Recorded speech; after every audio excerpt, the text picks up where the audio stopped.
Now, why do we only let Phil and all of his groundhog pals have all the fun today making predictions? Why don't we make some predictions for this year's NHL All-Star Skills Competition?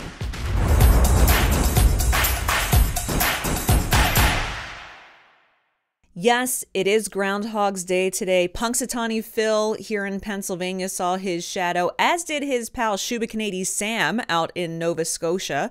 At the time of this recording, Wyerton Willie out in Ontario wasn't awake yet, so we're still waiting on his verdict.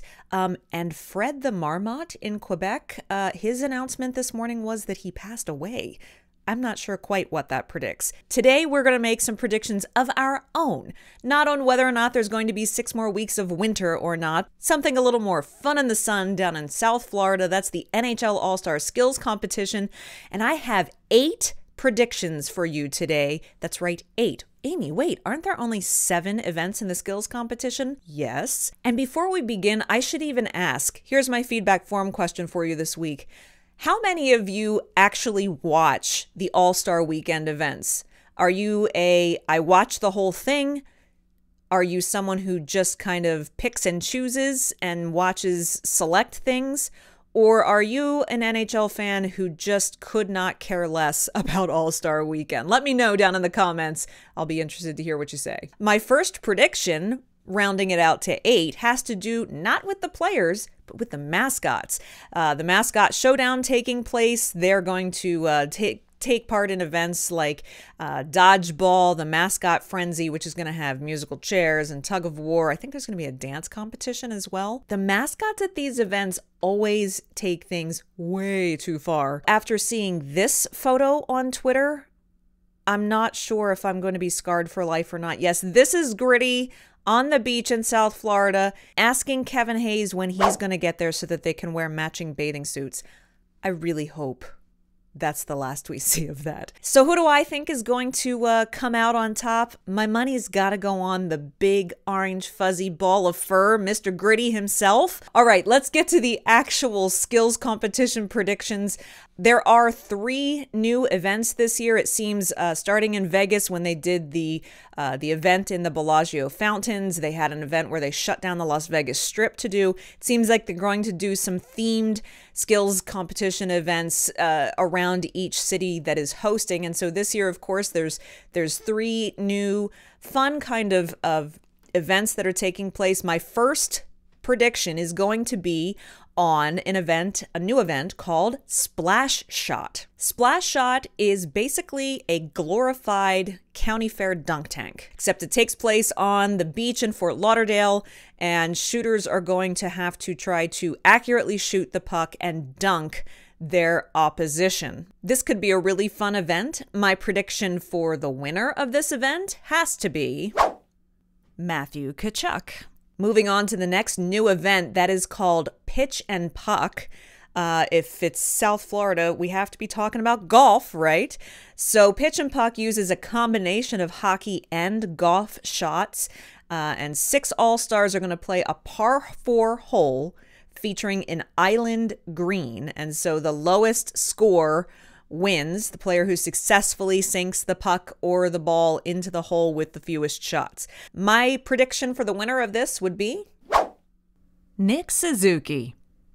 In the Tendy Tandem, you're going to have goaltenders that have to take shots, and they get a number of points based on how close to their target they get. And then depending on how many points they rack up, the opposition's goaltender will then have to face that many shooters all at once, kind of shootout style on the rush. Who's going to be absolutely terrible at shooting and who's going to be kind of secretly good? We know if Carey Price were around and were participating in this, he would probably win it because he handles the puck so well and shoots really, really skillfully. My prediction for the winner of this one would be Linus Ullmark. All right, and now we get to the 4 events that everybody knows and loves, starting with fastest skater. The name says it all. Who is most lightning on their blades? I believe that this year the winner of this one is going to be Kirill Kaprizov. From the fastest time to the biggest shot, the hardest shot competition. Ever since Zdeno Chara and Shea Weber are no longer participating in this, it's kind of opened the door for others. Who has the heaviest shot at the All-Star Skills Competition this year? For me, I'm going to put my money on Elias Pettersson. Accuracy shooting sometimes gives guys a ton of trouble. Always better. I like it better when they have the old-fashioned styrofoam targets that they just have to break. The ones that kind of fold in don't always seem to work that well, so hopefully they're going with the styrofoam targets this year. And who do I think has the most accurate shot and can get this done the fastest? Connor McDavid. Last but not least, it's the fan favorite Breakaway Challenge. I hate the shootout in regular NHL games. Can't stand it. I wish they would do away with it. Figure out a different way to finish a game in the NHL other than the shootout. However, in a skills competition, I love the individual creativity that comes out. It's usually hilarious. It's a lot of fun. We've seen tributes, we've seen jokes, we've seen kids come out, younger brothers come out. It's always so much fun. And so for me, it's always who's the most creative.